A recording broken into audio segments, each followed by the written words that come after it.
اور اس کے علاوہ انصار کے معنی ہے مدد کرنے والا۔ تو یہ دونوں صحابہ ہیں، دونوں کے الگ الگ مقامات ہیں، الگ الگ مرتبے ہیں، بہت زیادہ اہمیت کے حامل یہ تمام صحابہ کرام ہیں۔ اگلا کمنٹ ہے محمد عارف کویت سے، انہوں نے ایک خواب دیکھا ہے، خواب کافی لمبا ہے۔ اس خواب کی تعبیر یہ ہے کہ خواب دیکھنے والے کو دنیاوی اعتبار سے بہت زیادہ ترقی ملے گی۔ اگلا کمنٹ ہے محمد شاہد مجید پورہ ہاپوڑ سے، کہہ رہے ہیں بسم اللہ الرحمن الرحیم، السلام علیکم ورحمۃ اللہ۔ وعلیکم السلام ورحمۃ اللہ۔ سوال یہ ہے کہ صدقہ، خیرات، زکوٰۃ، امداد میں کیا فرق ہے؟ قرآن و حدیث کی روشنی میں آشنا فرمائیں۔ یہ آپ نے سوال کیا ہے کہ ان تمام چیزوں میں کیا فرق ہے۔ تو صدقہ، سب سے پہلی چیز ہے صدقہ۔ تو صدقہ وہ مال ہے جو اللہ تعالیٰ کی رضا اور خوشنودی کے لیے اور اللہ کو راضی کرنے کے لیے اللہ کے راستے میں غرباء اور مساکین کو دیا جاتا ہے یا خیر کے کسی کام میں خرچ کیا جاتا ہے، اسے صدقہ کہتے ہیں۔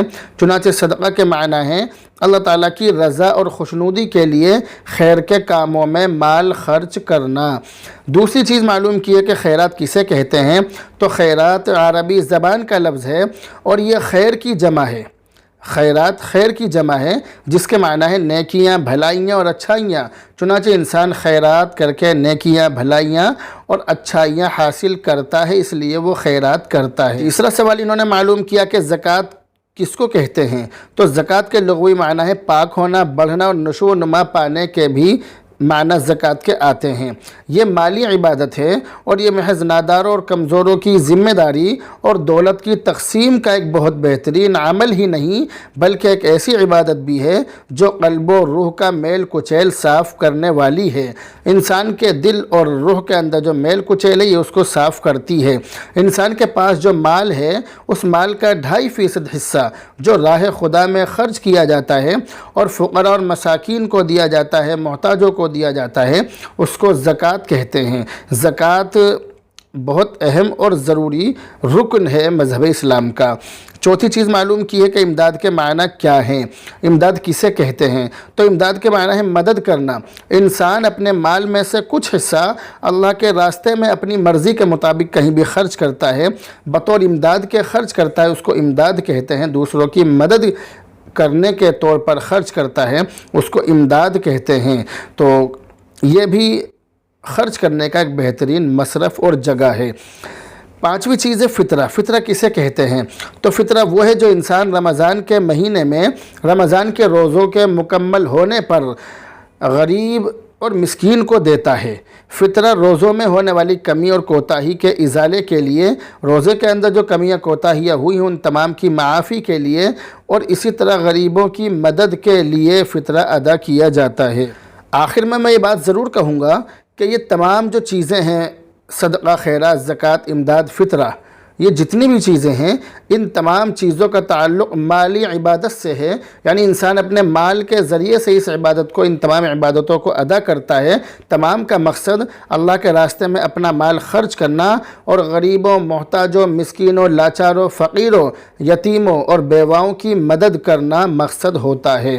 تو اس کا اہم مقصد یہی ہے، بس مصرف میں تھوڑا بہت فرق ہے کہ کون سی چیز کہاں خرچ ہونی چاہیے اور کہاں خرچ کرنی چاہیے۔ اگر وہ سوال اس کے اندر کیا جاتا تو اس کا بھی جواب ضرور دیا جاتا، لیکن وہ سوال اس کے اندر نہیں ہے، اس لیے جواب دینا طوالت کا سبب ہوگا۔ کسی اور موقع پر اس کا جواب انشاءاللہ تعالی دیا جائے گا۔ امید ہے کہ آپ اچھی طرح سمجھ گئے ہوں گے۔ اگلا کمنٹ ہے فخر الدین ادریسی کی طرف سے، بہن کہہ رہی ہیں السلام علیکم مفتی صاحب۔ وعلیکم السلام۔ اللہ سے دعا ہے کہ اللہ آپ کے بیٹے کو شفا عطا فرمائے، نیک صالح، متقی، پرہیزگار، ولی کامل بنائے، آمین یا رب العالمین، آمین ثم آمین، اللہم آمین۔ کہہ رہی ہیں کہ اعتکاف پر بھی کلپ بنا دیجیے، اعتکاف کے بارے میں کلپ آپ کو مطلوب ہے، آپ کلپ اعتکاف کے بارے میں چاہتی ہیں تو آپ ہمارے چینل پر دیکھ سکتی ہیں، اعتکاف مفتی خالد قاسمی، اس نام سے آپ ویڈیو تلاش کر سکتی ہیں۔ اعتکاف کے بارے میں تمام ہی باتیں، تمام ہی چیزیں ہمارے چینل پر موجود ہیں، آپ دیکھ سکتی ہیں۔ کہہ رہی ہیں کہ میرا سوال ہے کہ کیا 10 دن، 5 دن یا 3 دن کا بھی اعتکاف ہوتا ہے؟ جی ہاں، 5 دن، 10 دن اور اسی طرح 3 دن اور اس کے علاوہ آپ جتنے دن کا چاہیں اعتکاف کر سکتی ہیں۔ 10 دن کا اعتکاف سنت، جبکہ 10 سے کم کا اعتکاف نفلی ہوتا ہے۔ اگلا کمنٹ ہے محمد نعیم گنگاپور راجستھان سے، کہہ رہے ہیں مفتی صاحب السلام علیکم۔ وعلیکم السلام۔ مفتی صاحب صدقہ فطر کے بارے میں آپ کی ویڈیو دیکھی تھی، ایک بات آپ سے یہ سمجھنی ہے کہ اگر کوئی شخص صاحب نصاب ہو تو اس پر کس کس کا فطرہ واجب ہے، یہ آپ نے سوال کیا ہے۔ اس کے بارے میں ہماری ویڈیو یوٹیوب ہمارے چینل پر موجود ہے، آپ اس کو دیکھ سکتے ہیں، لیکن بہرحال جب آپ نے سوال کیا ہے تو اس سوال کا جواب دیا جا رہا ہے کہ اگر عورت صاحب نصاب ہو تو اس پر اپنا صدقہ فطر ادا کرنا واجب ہے، لیکن اس پر کسی اور کی طرف سے ادا کرنا واجب نہیں ہے۔ یعنی اگر عورت صاحب نصاب ہے تو صرف اپنا فطر ادا کرے گی، نہ بچوں کی طرف سے ادا کرے گی، اور نہ اپنے شوہر کی طرف سے ادا کرے گی، اور نہ ہی اپنے والدین کی طرف سے ادا کرے گی۔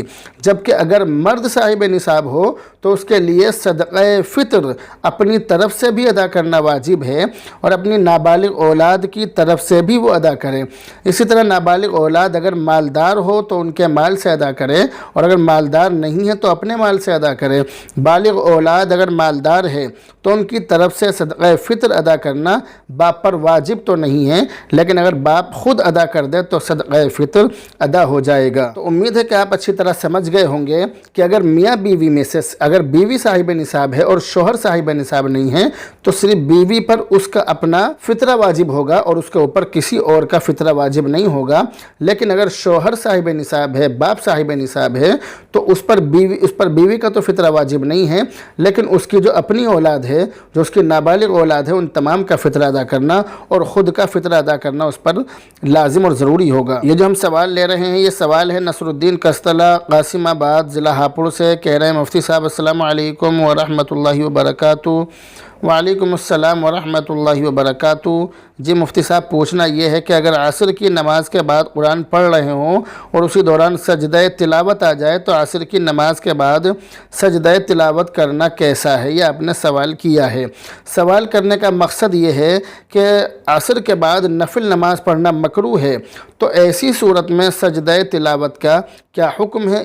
تو آپ کے سوال کا یہ مقصد ہے۔ اس کا جواب یہ ہے کہ نماز فجر کے بعد طلوع آفتاب سے پہلے تک اور عصر کے بعد سورج کے زرد یعنی پیلا ہونے تک سجدہ تلاوت کی ادائیگی جائز اور درست ہے۔ سجدہ تلاوت ادا کرنا جائز ہے، ادا کر سکتے ہیں، لیکن ہاں عین طلوع آفتاب اور عین غروب آفتاب کے وقت، یعنی جب سورج نکل رہا ہو یا جب سورج چھپ رہا ہو، تو عین اس وقت میں سجدہ تلاوت ادا کرنا جائز نہیں ہے۔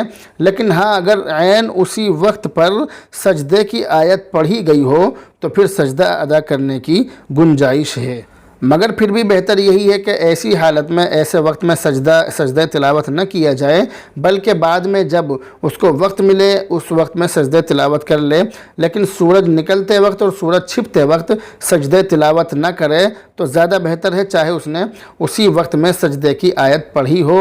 امید ہے کہ آپ اس مسئلے کو اچھی طرح سمجھ گئے ہوں گے۔ دوسرا سوال انہوں نے کیا ہے کہ اگر دو آدمی جماعت سے نماز پڑھیں تو ایسی صورت میں مقتدی امام سے کس طرف اور کیسے کھڑا ہوگا؟ یہ جو آپ نے سوال کیا، اس سوال کا جواب یہ ہے کہ اگر دو آدمی نماز پڑھ رہے ہوں، جماعت سے نماز پڑھ رہے ہوں، جن میں سے ایک امام اور دوسرا مقتدی ہو، تو ایسی صورت میں مقتدی امام کے دائیں طرف کھڑا ہوگا، اور کھڑا ہونے کا طریقہ یہ ہوگا کہ یہ جو اس کے پیر ہیں، مقتدی کے پیر اس کے پیروں کے پیچھے ہونے چاہیے۔ تو ایک طریقہ اس میں یہ ہے کہ مقتدی کا جو پیر ہے، امام کے پیر کے آدھے حصے پر مقتدی کا انگوٹھا ہو، یہ زیادہ بہتر ہے۔ اس میں تھوڑا بہت پیچھے بھی ہو سکتے ہیں، لیکن زیادہ پیچھے بھی نہ ہو، مگر امام سے آگے بڑھنے کی تو ہرگز کوشش کر ہی نہیں سکتے ہیں، اور امام کے برابر میں بھی نہ جائیں تاکہ انسان آگے بھی بڑھ سکتا ہے۔ اس لیے امام کے بالکل برابر میں کھڑے نہ ہوں، بلکہ تھوڑے سے پیچھے ہٹ کر کھڑے ہوں، تاکہ کسی بھی قسم کی پریشانی نہ ہو اور نماز میں کسی قسم کی کوئی کراہت نہ آئے، اور کھڑے ہونے میں انسان سنت کے مطابق کھڑا ہو سکے۔ اگلا کمنٹ ہے محمد ذاکر عباسی شہید نگر غازی آباد سے، کہہ رہے ہیں السلام علیکم ورحمۃ اللہ وبرکاتہ۔ وعلیکم السلام ورحمۃ اللہ وبرکاتہ۔ کیسے ہیں آپ حضرت؟ الحمدللہ، اللہ کا شکر ہے۔ آپ ایسے ہی ہمارے سوالوں کے جواب دیتے رہیں، بہت سیکھنے کو ملتا ہے۔ اللہ آپ کی عمر میں برکت عطا فرمائے، آمین ثم آمین، اللہم آمین۔ حضرت 2 سوال ہیں، پلیز بتا دیجئے۔ پہلا سوال ہے کہ نماز پڑھتے میں سجدہ کرتے ہیں تو پیچھے سے شرٹ اوپر اٹھ جاتی ہے، کمر دیکھ جاتی ہے، کیا ایسے میں نماز پڑھنا جائز ہے یا نہیں؟ ہم نے بہت لوگوں کو دیکھا ہے، یا بہت سے لوگ شرٹ کو پینٹ کے اندر دبا لیتے ہیں اور بیلٹ دیکھتی ہے، کیا ایسے نماز پڑھنا جائز ہے؟ بہت لوگوں کو دیکھا ہے میں نے، اور بولا بھی ہے، انہوں نے سنا نہیں، ان چیزوں میں غور نہیں دیا۔ آپ نے جو سوال کیا، اس سوال کا جواب یہ ہے کہ اگر سجدہ کرنے کی صورت میں دونوں دبر یعنی کولہے میں سے ہر ایک یا ناف سے لے کر پیڑوں کی ہڈی تک مع پیٹھ اور پیٹ کے چوتھائی حصہ کھل جائے اور 3 بار سبحان اللہ کہنے کی بقدر کھلا رہے تو ایسی صورت میں نماز فاسد ہو جائے گی، نماز ٹوٹ جائے گی۔ آپ اس مسئلے کو شاید نہ سمجھے ہوں، اس لیے اور اچھی طرح سمجھانے کی کوشش کر رہا ہوں۔ انسان کے جو کولہے ہیں، دونوں کولہے میں سے ہر ایک، یعنی اگر 2 کولہے ہیں مثال کے طور پہ، تو اگر ایک کولہے کا چوتھائی حصہ کھل جائے، ایک کولہے کا چوتھائی حصہ کھل جائے تو اور 3 مرتبہ سبحان اللہ کہنے کی برابر کھلا رہے تو ایسی صورت میں نماز اس کی ٹوٹ جائے گی، ختم ہو جائے گی۔ یہ اسی طرح ناف سے لے کر پیڑوں کی ہڈی تک، ناف سے لے کر پیڑوں کی ہڈی تک، پیڑوں کی جو ہڈی ہوتی ہے یعنی ٹانگ کی جو شروعات ہے، جو یہ ہڈی ہوتی ہے سیدھی جانب، سیدھی طرف، الٹی طرف جو یہ ہڈیاں ہوتی ہیں ٹانگ کی شروعات میں، تو ناف سے لے کر ان ہڈیوں تک اور پیٹھ اور پیٹ کے ساتھ، یعنی پیٹھ اور پیٹ بھی اس میں شامل کر لیجئے، تو اگر ان کا چوتھائی حصہ، یعنی یہ پورا ایک حصہ مانا جائے گا، آگے اور پیچھے کا ملا کے پورا ایک حصہ مانا جائے گا، تو اگر اس کا چوتھائی کھل جائے تو ایسی صورت میں اس کی نماز ٹوٹ جائے گی اگر 3 مرتبہ سبحان اللہ کہنے کی مقدار کھلا رہے۔ دوسرا سوال آپ نے کیا ہے کہ شرٹ کو پینٹ کے اندر گھسا کر نماز پڑھنا، یہ آپ نے سوال کیا ہے، تو اس سوال کا جواب یہ ہے کہ ایسی صورت میں نماز ہو جائے گی، نماز پڑھ سکتے ہیں۔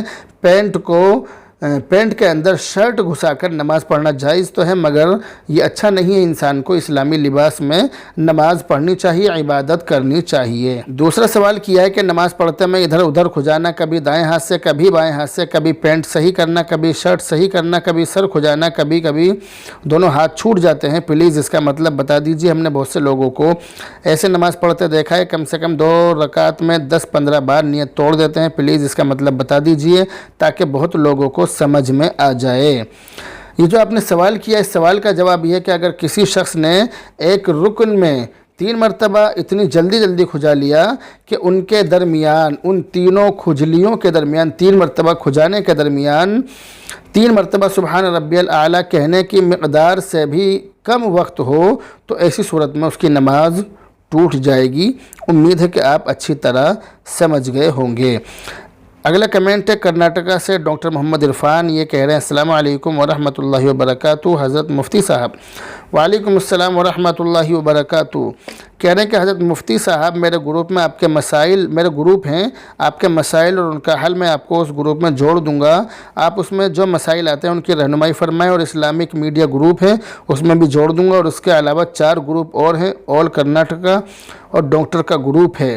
یہ جو آپ نے اتنے سارے گروپ کا ذکر کیا ہے، بہت اچھی بات ہے، اتنے سارے گروپ آپ چلا رہے ہیں، تو آپ مجھے ان گروپ میں نہ جوڑیں، یہ میرے لیے زیادہ بہتر ہے تاکہ مجھے ان میں مشغولیت سے میں بچا رہوں۔ لیکن جو آپ نے ذکر کیا ہے آپ کے مسائل اور ان کا حل، اس کے اندر دینی باتیں آتی ہیں، دین کی باتیں آتی ہیں، تو بہرحال اگر آپ اس میں جوڑنا چاہیں تو کوئی بات نہیں، اس میں جوڑ سکتے ہیں، آپ کو اجازت ہے، لیکن باقی جو گروپ ہیں ان میں جوڑنے کی ہرگز کوشش نہ کریں کیونکہ اتنا وقت میرے پاس میں نہیں ہوتا ہے۔ اگلا کمنٹ شاہ کوئن کی طرف سے کہہ رہی ہیں کہ غلطی سے آسمان دیکھ لیا تو کیا عورت کا اعتکاف ٹوٹ جائے گا؟ آپ کے سوال کا جواب یہ ہے کہ اعتکاف کرنے والی عورت اگر اپنی اعتکاف کی جگہ سے بغیر کسی معتبر ضرورت کے گھر کے صحن میں آئے گی، بغیر کسی سخت مجبوری کے گھر کے صحن میں آئے گی تو ایسی صورت میں اس کا اعتکاف ٹوٹ جائے گا۔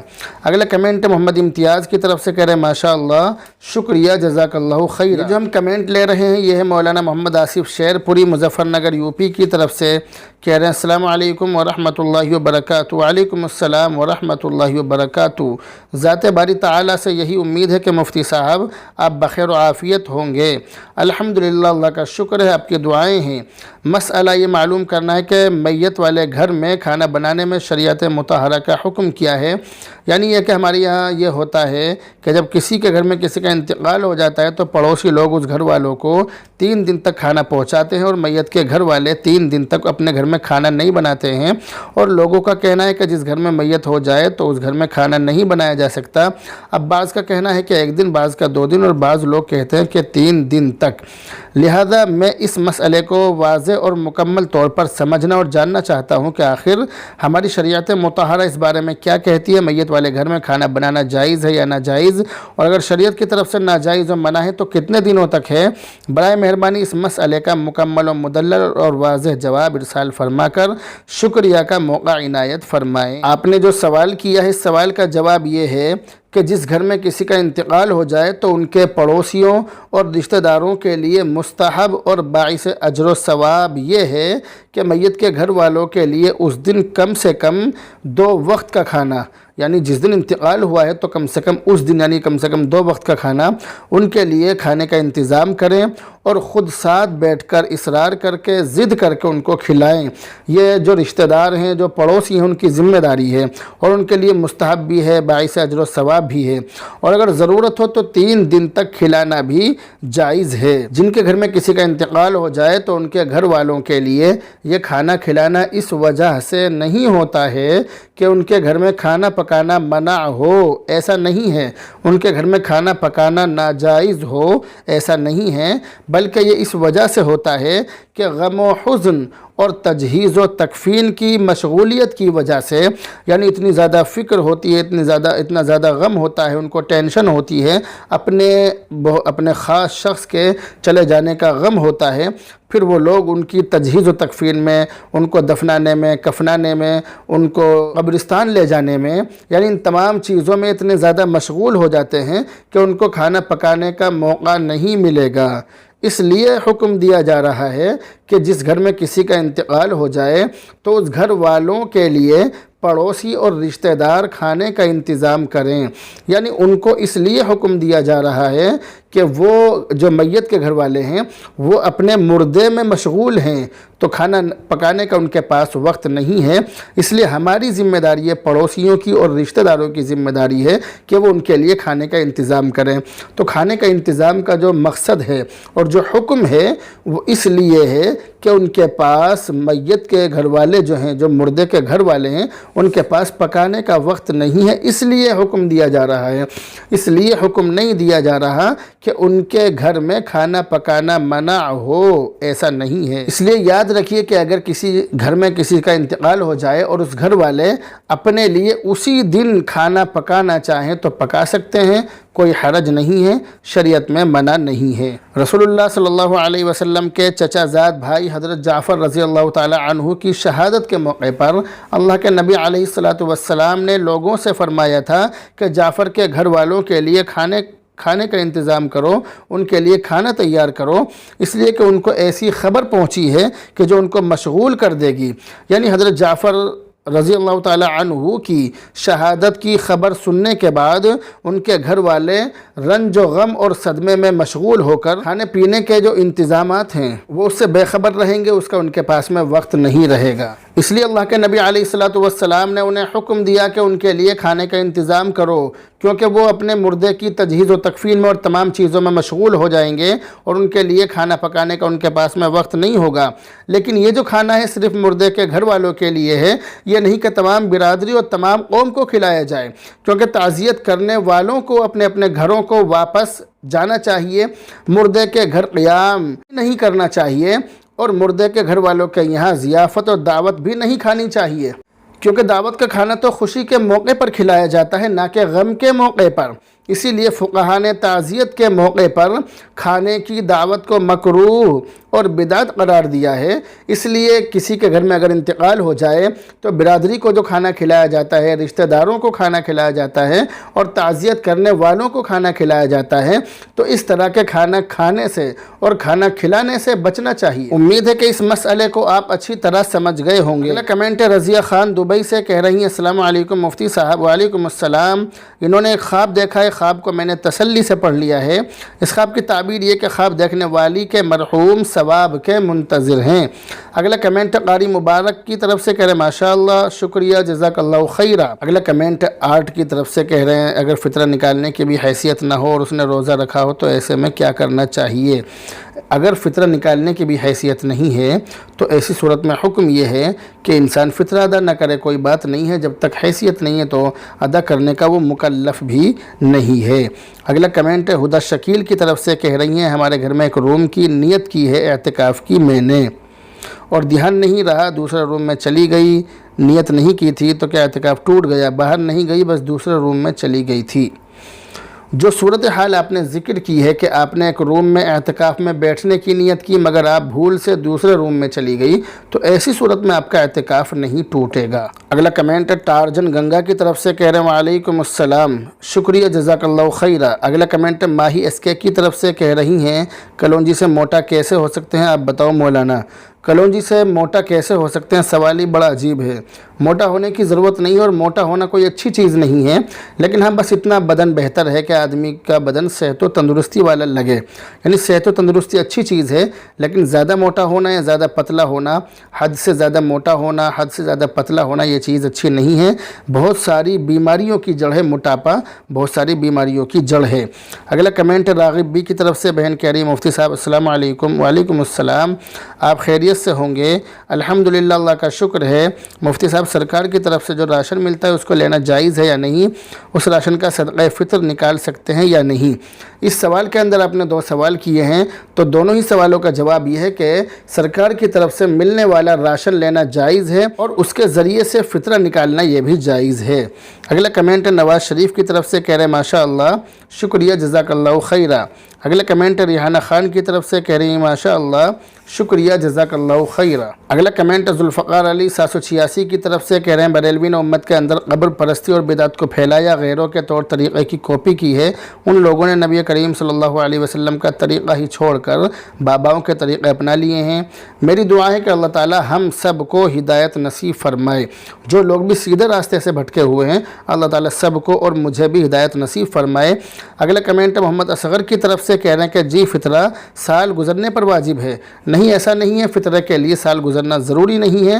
اس کے لیے آپ ہماری ویڈیو دیکھیں کہ فطرہ کس پر واجب ہے، فطرہ کیوں واجب ہے۔